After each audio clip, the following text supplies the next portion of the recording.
Okay, so today I am at Shoremead Fort, which is the remains of a Palmerston fort, gun emplacement built in the completed in the 1870s, and it's about an hour's walk on far too hot a day from Gravesend Station, and is one of 4 forts I'm hoping to get to today. But right, the history of this place. Stupidly, I left my notebook at home with all my notes, so I'm doing this from memory. It all goes back to 1666 with the Dutch raid on the Medway. It was shown that the river defences were kind of lacking, main dockyard areas and main rivers, etc. So obviously during the Napoleonic Wars you get quite a lot of beefing up. In Medway you end up with Fort Amherst being extended, the Great Lines, Fort Clarence, etc.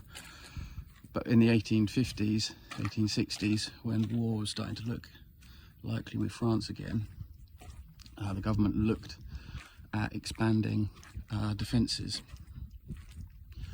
and what became known as the Palmerston forts after the Prime Minister at the time, and they were always considered a massive waste of money because they were never used. And in Medway we've got a lot of them. Anyone that follows me on Twitter will know I've spoken about them before. If not, anyway, Shoremead is one I've been wanting to get out to for absolutely ages. I used to see it on the train on my way to work every day. The railway line is down there somewhere. Yeah, this was originally built in the 1870s and fitted with 11-inch muzzle loading guns. And the main point that she's here is out there is the River Thames, and on the other side is Essex.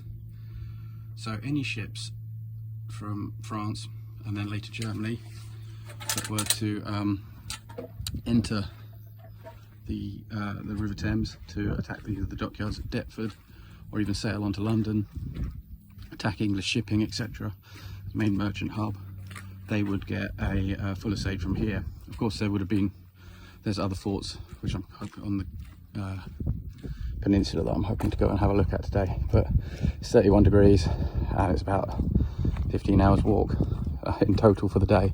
So I'm not entirely sure I'm going to make it. Anyway, before I go and look at the rest of it, I wanted to show you these innocuous rails on the ground here. This is what the gun would have sat on a rail. So you would put your shoulder into it, lift it, and you would be able to move the gun's aim so that you could look out. You had a good field of fire and it wasn't just firing forwards. As you can see out here from this casement, you've got a good view of the river heading out towards the Great Peninsula, or the Hoop Peninsula even, and then back down the river slightly to Gravesend, so you can hit them on the way back as well if anything's come in.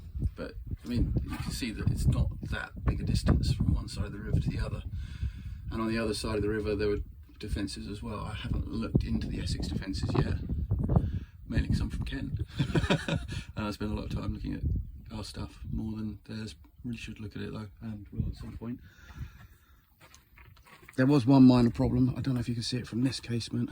No, but they found that where the fort was built and the weight of the fort is that you get an awful lot of subsidence, and it caused there we go, these cracks,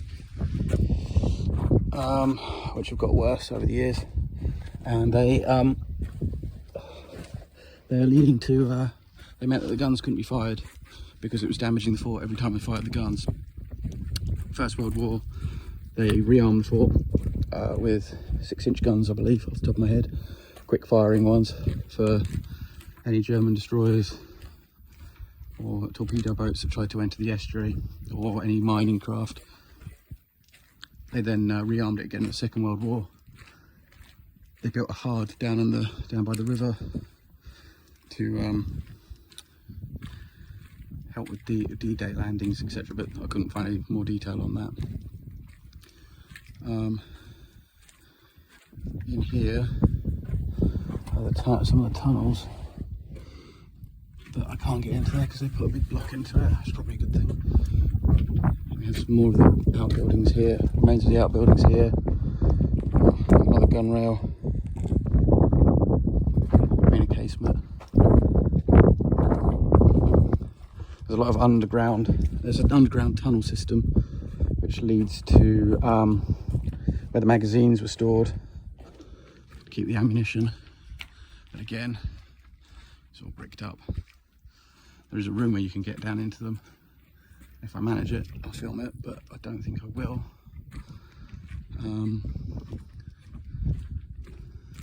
Some great graffiti. As you can see, it's very derelict.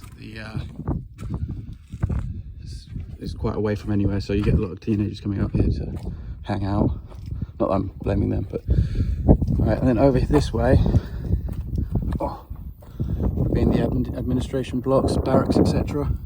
They had searchlight emplacements here during the Second World War too. They're all gone. They handed it over to the engineers' demolition department in the 1950s, and they demolished most of the site. Normal casement. So there's not a lot here now, but still, it's pretty cool. I think that building over there, on top of the casements, would have been an addition. Probably Second World War. It's probably where the searchlights were, or gunnery control. Really should look into that. I really wish I brought my notebook, but yeah, even still, this is Shoremead Fort. And if you're around Gravesend,